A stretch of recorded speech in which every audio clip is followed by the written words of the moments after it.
Hello student समस्त को मु स्वागत करुच्ची सीके एकेडमी यूट्यूब चैनल को। आज भिडियो एनईपी 2020 जो न्यू एजुकेशन पॉलिसी आम 2020 रही से ही अकॉर्डिंगली सिलेबस अनुसार आम इकोनॉमिक्स ऑनर्स +3 सेकेंड सेमिस्टर पिलामानंग ये भिडियोटी आनीचु जोटा कि second semester Indian economy 2 paper जोटा रही देखिपे सिलेबस टी। तो यहाँ हूँ एनईपी 2020 न्यू सिलेबस जे +3 सेकेंड सेमिस्टर इकोनॉमिक्स ऑनर्स पिलांपाई ये कोर्स टी रही। तेणु आम आज कौन करवा ये भिडियो कौन रहीदे आपण मानू। तो देखूँ ये जो रही इंडियन इकोनॉमी 2 जोटा +3 सेकेंड सेमिस्टर इकोनॉमिक्स ऑनर्स पिलामानंपाई से जो यूनिट 1 अच्छे देखिपे यूनिट 1 जो लिखाई जे एग्रीकल्चरल डेवलपमेंट इन इंडिया। तो ये भिडियो आम यूनिट 1 टाक कभर करवा। तो मु चेष्टा करछि ओवरऑल सब कुछ कभर करने यूनिट 1 जहाँ रही इंपोर्टेंट फैक्ट्स। तो निहाती भाई क्लास टी संपूर्ण देखिए जदि क्लास टी भल लगिला निहाती भाई आमको सपोर्ट करेंगे। तो निहाती ग्रुप रे शेयर करेंगे जो सब आपणकर जो सब ग्रुप रही जो ग्रुप कॉलेज ग्रुप है कि सेमती किसी सांग ग्रुप से निहाती भिडियो शेयर करेंगे बेसी मात्रा शेयर करूँ जोटा कि समस्त पहुँच पार। तो डेरी करवानी जो यूनिट 1 टा रही एग्रीकल्चरल डेवलपमेंट इन इंडिया आम यहाँ को आज आलोचना करवा चलते। देखो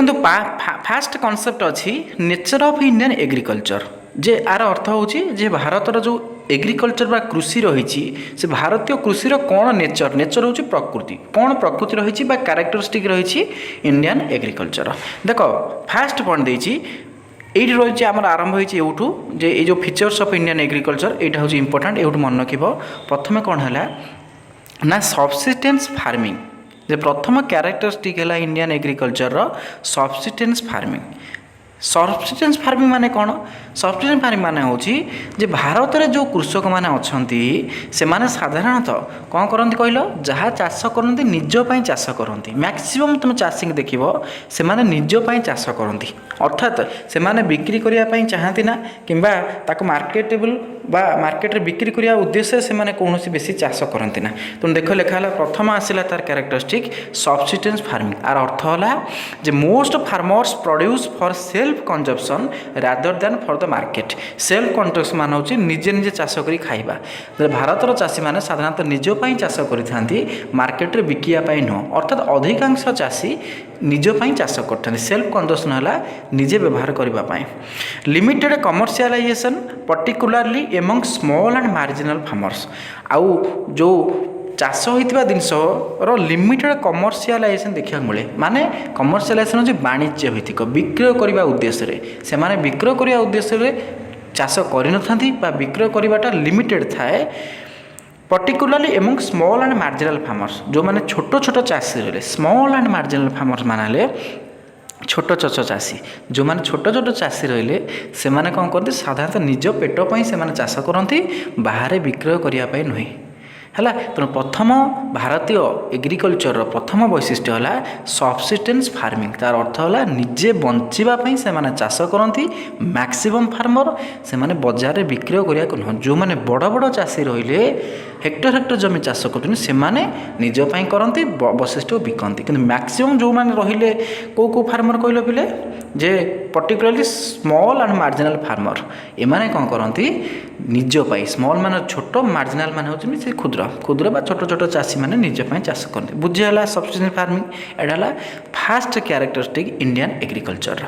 2 नंबर क्यारेक्टरिस्टिक कौन दिखाई ना देख लिखाई small and fragmented land holdings जे भारतीय चाषी मान पाखे स्मॉल आ फ्रैगमेंटेड लैंड होल्डिंग्स थाए। स्मॉल मान हो छोट फ्रैगमेंटेड मान हो विक्षिप्त माने गोटे जमी एठी थी आउ गोटे जमी आउ टे दूर थी देख गाँ गल पिला मैंने तुम जापर जो गोटे लोकर जमी पाखापाखि न थाए ये गोटे जमी तो पुणी किसी दूर आउ गोटे जमी सेटा कहुए फ्रैगमेंटेड लैंड होल्डिंग्स। जे भारतर चाषी मानकर लैंड होल्डिंग्स देखा कौड़ा ना स्मॉल छोट छोट बा गोटे लोक पाखे बेसी जमी न थाए साधारणतः आउ जो भी जमी थाए से फ्रैगमेंटेड होकर रही है। फ्रैगमेंट मान हो विक्षिप्त होती खंडे से खंडे एमती गोटे जगह एकत्रीकरण हो जमी न थाए। जदि मो वीडियो स्पीड हो जाए यूट्यूब रे जो अच्छी प्लेबैक स्पीड टाक कमे देखिए देखो लिखाई the average land holding size is shrinking due to inheritance laws and population pressure fragmentation leads to inefficiency and under utilization of resource. तेणु ये दुईटा कथा कहुई दे एवरेज लैंड होल्डिंग साइजटा दिन दिन कौन है श्रिंकिंग हो कमी कमी जाऊँगी कहीं कमुची देख ता कारण है पपुलेसन प्रेसर दिन दिन लोक बढ़ुवर जमी संख्या कमी कमी जाऊँगी अर्थात गोटे लोकर आगुरी जी जमी था एवं कम जमी आसूँ कारण लोक संख्या बढ़े जमी कम कारण से जगार सब चाष जमी सब घर द्वार करदे लोक जहाँफल कि ऑटोमेटिक कौन जाए कमी जाए आ गोटे जो फ्रागमेंटेशन आ जमीर जो फ्रागमेंटेशन पिले रोचे से फ्रागमेंटेशन कौन करे कहल लीड्स टू इनएफिशिएंसी से इनएफिशिएंसी क्रिएट करे and under utilization of resource सेटा को अंडर यूटिलाइज रिसोर्स कर दिए अंडर यूटिलाइज रिसोर्स माने कौन पिले जे जमीटा पाखापाखि हेले आम चाष करा जमी सुविधा हम जमीटा जब विक्षिप्त होगी फ्रागमेंटेड होगी रहा ये खंडे आउ गोटे जमी जाइए अच्छी 200 मीटर दूर से तो यहाँ निहाती भाव रिसोर्स को फुली यूटिलाइज करना धर जन केमती उदाहरण मुझे मोटे बुझाऊँगी मनकर मोटर जन पा देवाक चाहूँगी ता पाखापाखि जमी होते गोटे जमी पा देदेले से जो हीरो थाए जमी हीरो काटिदेले पा अलग जमी पलैज कि विक्षिप्त होगी जमी थी तुम पा देवाक असुविधा हे तेणु ये आउ गोटे क्यारेक्टरिस्टिक जे जो चाषी मैंने भारत में अच्छा से पाखे स्मॉल आउ फ्रागमेंटेड लैंड होल्डिंग माने अल्प किसी जमी थाए पुणी से जमी गुड़ाक फ्रागमेंटेड होता है फ्रागमेंट मान हूँ विक्षिप्त होगी थाए ये 2 नंबर पॉइंट बुझे होची। नेक्स्ट 3 नंबर पॉइंट पहले 3 नंबर पॉइंट देछि हेवी डिपेंडेंस ऑन मॉनसून जे भारतर जो चाषी मान अच्छा भारत जो कृषि व्यवस्था रही आम करूँ कौन जे इंडियन एग्रीकल्चर कौन क्यारेक्टरिस्टिक बा फीचर्स बा नेचर जहाँ कहींपार तो भारतर जो चाष व्यवस्था रही पिले सेटा हूँ heavy dependence on monsoon monsoon मान हूँ मौसुमी जे सेटा साधारणतः मौसुमी उपर बहुत डिपेंडेंस माने जो चाषी मैंने अच्छा से साधारणतः चाष वर्षा पर निर्भर करती मनसून माने मौसुमी वर्षा पर निर्भर करती मौसुमी ये जो जून मसरे मौसुमी आसो आसी जो केरल छूँ जून 1 से मौसुमी वर्षा पर साधारणतः भारत चाषी मैंने निर्भरशील तेणु देख लिखाई हेवी डिपेंडेंस ओडिया है संपूर्ण निर्भरशील जे भारतर चाषी मैंने साधारणतः संपूर्ण निर्भरशील अटंती क्या कहल पिले जे मनसून उपर से साधारणतः हाईली डिपेंडेंट है देख लिखाई about 55% of gross sown area is rainfed आर अर्थ है भारत जो 55% एरिया रही सोन एरिया माने जो एरिया चाष करा जाए से जो एरिया सब चाष कराऊँगी जी जमी अच्छी चाष करवा जमी से 55% है रेनफेड मान हूँ वर्षा उपर से निर्भर करते केते परसेंट 55% वर्षा हेले चाष हम वर्षा नहले से जगह चाष हम ना केवल वर्षा टाइम चाष करें अर्थात से फुली डिपेंडेबल क्या मौसुमी उपर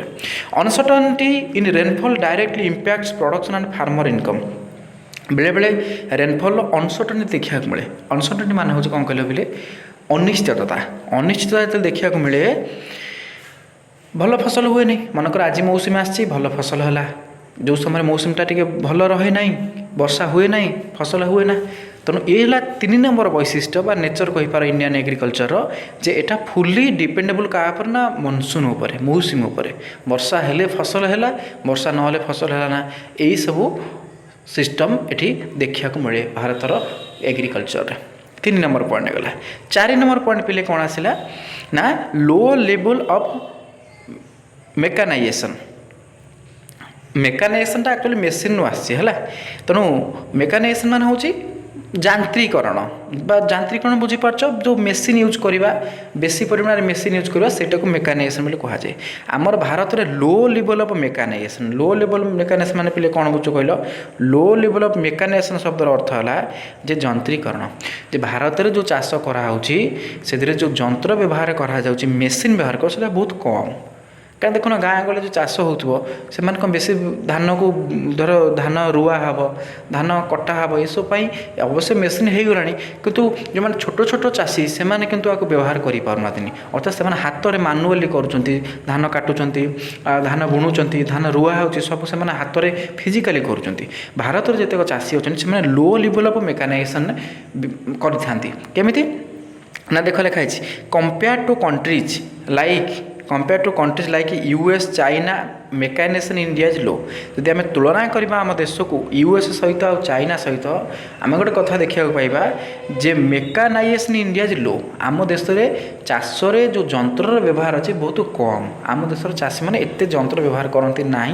कंपेरिजन टू क्या यूएस और चाइना को। अमेरिका चाइना तुलन में अमेरिका देख गोटे मेसीन एकाधर धान कटा हो पशिकी धान अलग हो दरकार पड़े अगाड़ी गोटे पटे बाहर जो सब आम इंडिया भी किसी किसी जगह व्यवहार होची सब जगह किंतु हो पार ना। अर्थात एवं भी आम देश जो चाष होटा मेकानाइजेशन नुह अर्थात से कम जंत्र व्यवहार करा use of tractors harvesters and irrigation systems is concentrated in few states. जदिव देख ये भी लिखा सेकेंड पॉइंट रे जदिव किसी आम चाष जमी व्यवहार करूँ जदिव चाष किसी आम मेसीन व्यवहार करमती कौन कौन ट्रैक्टर है हार्वेस्टर है हार्वेस्टर मान अमल करिया मेसीन अमल करिया मेसीन हो ट्रैक्टर हो हलफल करने इरिगेशन सिस्टम माने पानी पहुँचेवाई बिलरे किसी परिमाण में concentrated in few state few माने अल्प मात्र किसी स्टेट हाथ गणी स्टेट रे मेकानाइजेशन होती मेसीन द्वारा कराई कि सब स्टेट सब फार्मर मैंने एकती करते ना। तो गोटा 4 नंबर नेचर आसो इंडियन एग्रीकल्चर जे लो लेवल ऑफ मेकानाइजेशन जे आम चाषी मान पाखे जंत्र न थाए भलसे से कौन करती निजे मानुआली कौन करती चाष करता है। ये 4 नंबर पॉइंट। तापर आम जा 5 नंबर पॉइंट को 5 नंबर पॉइंट कौन लिखाई बैकवर्ड टेक्नोलोजी। आमर ये जो सब चाष पिले हुए से टेक्नोलोजी बैकवर्ड मैंने बुझीपार पछुआ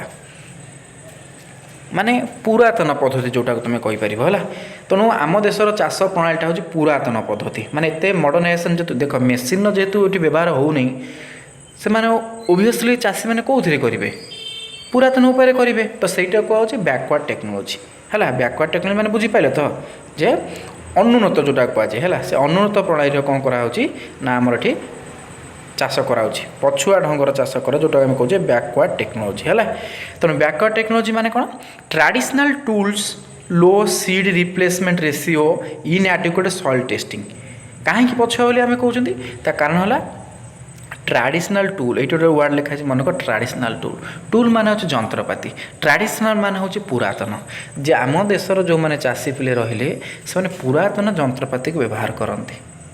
जमी दा है कोदाड़ है खुरुपी है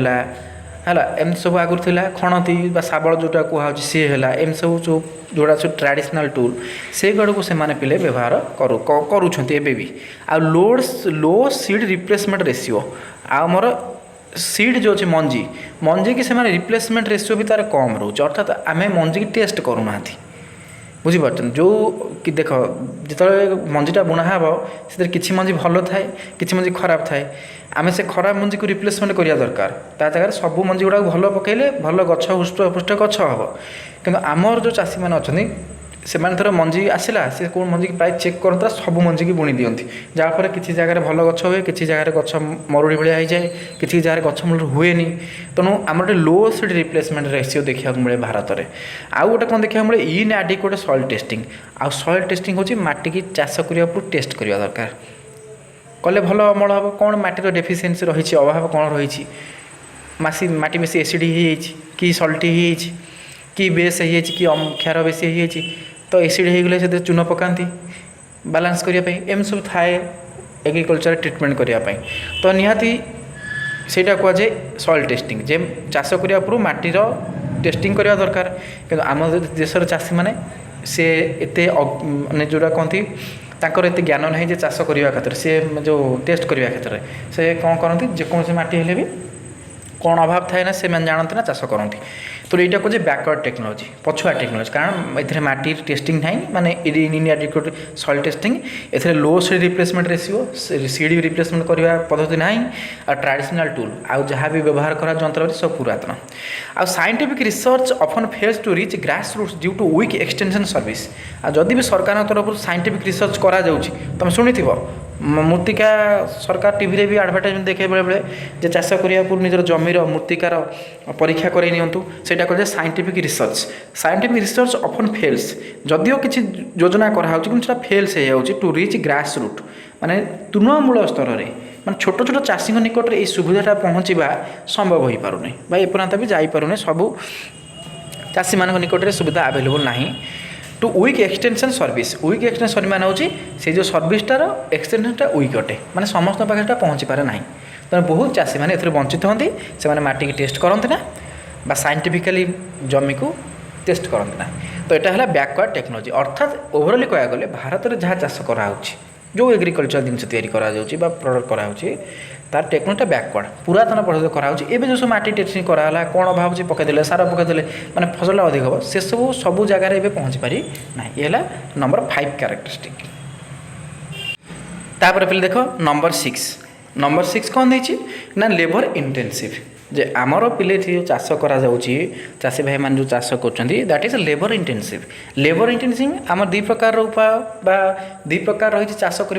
मेथड ऑफ कल्टिवेशन दुई प्रकार रही फार्मिंग दुई प्रकार मेथड अच्छी गोटे लेबर इंटेंसिव और गोटे कैपिटल इंटेंसिव आमर साधारणतः जो देश रही भारत आम देशर चाषी भाई मैंने लेबर इंटेंसिव प्रोसेस को आपणी था लेबर इंटेंसिव कौन जोटा आम हाई लेबर लगाती कैपिटल कम लगाती कैपिटल माने तो टंका कम खर्च करती है किंतु ता जगार आम अधिक कौन लगाती लेबर लगाती मैन पावर को अधिक लगाती से प्रकार प्रोसीजर को से प्रकार मेथड को लेबर इंटेंसिव बोली पहले कहुए तो कौन लेबर इंटेंसिव लिखाई देखो फास्ट पॉइंट जे high dependency on manual labour due to small holdings and poverty तो साधारणतः आमर जो चाषी भाई मन अच्छे से कौन करती मैनुअल लेबर उपर पूरा डिपेंड करती माने जोटा आम कहे श्रमिक मानक चाषी भाई मैंने संपूर्ण निर्भर करती due to small holdings and poverty गरीब गरीबत्व से कौन करती मैनुअल लेबर उपर टोटाल भरोसा करती चाष करने माने लेबर बेसी यूज करती मेसीनारी नुह कि कैपिटल नुह मेसीन नुह कि बेसी कैपिटल में टंका बेसी खर्च कर पारते ना कि मेसीन लगे पारते ना से माने लेबर इंटेंसिव चाष करते बेसी लेबर को लगे आम चाष कर women play crucial role in sowing weeding harvesting but remain unpaid underpaid आ बेले बेले वुमेन को काम लगा जाए चाष कम से माने सोइंग माने बुणीबा ओडिंग मान हूँ घास बाछा धर जमी अनामना गछ जो होता है ओडी कहुए ताक बाछा ओडिंग है हार्वेस्टिंग मान अमल करवा सब लग जाए देखिए घरे जदि स्वामी चाष करेंगे स्त्री जाकि कि झील एमती सब वुमेन जाकि भी कौन करती किसी चाष कम साहय कर दिखती कि किसी बट रिमेन अनपेड किसी पेड मिले ना कारण से घर निज घर कथा बेले किसी पेमेंट दि जाए ना बुझीगला तेणु युवा है कौन ना युवा है लेबर इंटेंसिव बुझीगला तेणु आम भारतर जो रही एग्रिकल्चर जो कैरेक्टरिस्टिक देखा दैट इज लेबर इंटेंसिव मैंने अधिक आम लेबर लगाती कम कैपिटल लगाती टंका कम खर्च हुए मेसीन कम लगा कि लेबरटा को अधिक लगा दिखती तापर आसला mixed cropping and mixed farming next characteristic 7 number mixed cropping and mixed farming जे farmers cultivate multiple crops or combined crop farming with livestock rearing to reduce risk जे कौन लिखलाटा बुझा चेष्टा कर पिले मु खाली तुमको देख इंपोर्टेंट फैक्ट गुड़ा सब कहीदे मेजरमेंट जिनस तुम सब गुड़ा डिटेल्स पढ़ी बुझे हेनी टाइम लगे तुम बुक फॉलो कर बुक रे जिन ही थी तुम मुझे खाली ओवरऑल ओडिया बुझेदेली तुम से किसी एडजस्ट कर लिखिदेव है तो mixed cropping and mixed farming यहाँ आउ गोटे कैरेक्टरिस्टिक बा नेचर कहीपर इंडियन एग्रिकल्चर अच्छा मिक्सड क्रॉपिंग कहले कौन बुझा जिते बड़े आम गोटे जमी एकाधिक फसल चाष कर मन करा जाऊ गोटे जमी अच्छी जमी भितर आम किसी परिवा चाष कले है तार जो साइड सब बाड़ दिखाई से बाड़े आम किसी गच लगे पार कारण से बाड़ से तो जमी भितर माड़बनी से बाड़ उपर माड़ब बाड़ उपर माड़े भी सी आमको फसल दब जमी भितर जो लैंड रहा सी भी आमको देला किसी प्रोडक्ट प्लस ता चारिपीठ जो बाड़ था बाड़ मूल जब किसी आम गच लगे दौरान लता जातीय गच सी भी तो आम बाड़े माड़ी फसल तो यहाँ हूँ गोटे प्रकार मिक्सड क्रॉपिंग अच्छे मिश्रित प्रकार कृषि मान जोटा आम कहती किसी गोटे जमी एकाधिक क्रॉप क्रॉप मान शस्य दुई प्रकार क्रॉप कर तुम यदि जानी गोटे कथा कि जो मैंने चाषी घर पिला जानी तो चाष मु देखी निजे जो बादाम चाष हुए बादाम जानी चिना बादाम जोटा कहुए चिना बादाम चाष चिना बादाम मझी बुढ़ा से कौन कर जानी चिना बादाम मझी बुढ़ा से किसी मूला मझी पकई मूला जानी मूला शीत दिन हुए मूला धला धला गाजर जमी ऑरेंज सी धला धला मूला तो जानी तो मूला मझी किसी बादाम क्यारी भितर बुणी दिखती बुणीदे बादाम गच छोट छोट हुए मूला गछटा बड़ बड़ हुए तेणु मूला अल्प दिन हो जाए तेणु कितने मूला गछ ता भर हो मूला भी फली जाए से चाषी जे जीव चिन्ह मूला गोटे गोटे जगह होता से उपाड़ी नहीं आसी बिकी दिए आउ कि जो बादाम रहे पर उपोड़ा होकर बादाम बिक्री हुए तो यहाँ हूँ गोटे प्रकार मिक्सड क्रॉपिंग मिश्रित चाष भारतर कृषक मैंने भारतर जो चाष व्यवस्था रही से मिक्सड क्रॉपिंग देखा मिले मिश्रित चाष गोटे जमी एकाधिक चाष भी देखा मिले आउ गोटे कहला मिक्सड फार्मिंग बोले फार्मिंग कौन मिक्सड फार्मिंग मान हूँ जे क्रॉप सहित जितेबाला आम कौन करती लाइफ स्टॉक को जोड़ी दिखती लाइफ स्टॉक कौन कहल बोले ये जो लाइफ स्टॉक वार्डटा लिखाई लाइफ स्टॉक रियरिंग मान हूँ जो पशुपालन से कहे मिक्सड फार्मिंग जे आमर ये मिक्सड फार्मिंग देखा मिलूँ गोटे कथा मन रख कृषि कहले केवल खाली ये शस्य को बुझाना चाष करने कृषि कहले पशुपालन भी कृषि भितर जाऊँच एग्रिकल्चर जोटा कहते लाइफ स्टॉक रियरिंग है धर जड़े मेढ़ा पालन करुच्ची जड़े छेली पालन करुच्ची ये सब हूँ कौन कहल कि गो पालन जड़े करुच्ची एगुड़ा सब है कौन कहल लाइफ स्टॉक रियरिंग जोटा कहुए फार्मिंग भी कहुए मिक्सड फार्मिंग कुकुड़ा चाष भी जड़े करुच्ची है तेणु आम भारतर जो कृषि रही व्यवस्था से कौन हो जान मल्टीपल क्रॉप मान हूँ एकाधिक चाष करा गोटे जमी or combine crop farming with livestock rearing आ बेले बेले से एकाधिक चाष करा शस्य चाष कला परे भी लाइफ स्टॉक रियरिंग करा लाइफ स्टॉक रियरिंग मान हूँ पशुपालन माने किसी चाषी अच्छा से चाष करुवे शस्य प्लस से कौन करते कहल मेढ़ा है छेली है कुकुड़ा है माछ है ये सब हूँ लाइफ स्टॉक ये कहुए लाइफ स्टॉक तो युवा भी से चाष करती है तो यहाँ कहे mixed cropping and mixed farming यहाँ देखा मिले भारतर कृषि व्यवस्था यहाँ 7 नंबर पॉइंट तापर पे जावा आम 8 नंबर पॉइंट ठीक है 8 नंबर पॉइंट कौन पे कहल देखिए डोमिनेंस ऑफ फूड क्रॉप्स आमर जो पिलेटी चाष हो चाष भितर डोमिनेंस माने प्राधान्य कौटा पिले बेसी प्राधान्य दिया कहीपर फूड क्रॉप मान हूँ खाद्य शस्य है जमती कौटा मेजर फोकस ऑन सेरियल्स जोटा कि राइस व्हीट मिलेट्स साधारणतः आम चाष कले कौटा बेसी चाष कर राइस को चाउल धान जोटा कहे राइस धान है व्हीट गहम है मिलेट जो सब है बाजरा हो मका हो युवा सब जो रहा युवा को आम कौन कर चाष कर कहीं कहल पिले कारण आम बहुत जो मैंने देख आमर रहा नॉर्थ ईस्ट साइड को तुम पलैब पंजाब एरिया को से सब रुटी खाती राजस्थान पंजाब है जोड़ा सब रुटी खाती नॉर्थ वेस्टर्न साइड भी तो सेगुड़ा सब से कौन करेंगे व्हीट प्रोडक्शन करने चाहिए गहम क्या रुटी खाइबे आम जब ईस्टर्न साइड को आसो ओडिशा है तो ये कौन खाइबे भात खाइबे तेणु ये राइस प्रोडक्शन करेंगे जेहेतु ये से दुटा को बेसी खाती रुटी भात तो से देख राइस व्हीट आ मिलेट को बेसी से चाष करने चेष्टा करते कहीं ना चाष कले से भी से कौन करेंगे सब्सटीटेंस करेंगे अर्थात से निर्भर कर बंची पारे तेणु से बेसी डोमिनेंस देखा मिले कहार डोमिनेंस मान प्राधान्य जे फूड क्रॉप बेसी प्राधान्य देखा मिले खाद्य शस्यर तुम कह फूड क्रॉप को छाड़ा पर आउ कौन अच्छी कमर्शियल क्रॉप आ गोटे अच्छे देख तल लाइन पढ़ जापर देखो ये लाइन जोटा अंडरलाइन कली कमर्शियल क्रॉप्स गोटे अच्छे फूड क्रॉप आ गोटे अच्छे कमर्शियल क्रॉप फूड क्रॉप हूँ खाइबापी आम जो चाष कर कमर्शियल क्रॉप है बिकापी जड़े आखु चाष कर सब खाईदेव कि ना से आखु चाष कर बिकापी आखु बिकिले पैसा आण से आखुटा जाए फैक्ट्री सुगार होकर बाहर कि जागरी गुड़ होकर बाहर तेणु सुगार केन है कटन है ऑयल सीड है एगुड़ा सब कहे कमर्शियल क्रॉप एगुड़ा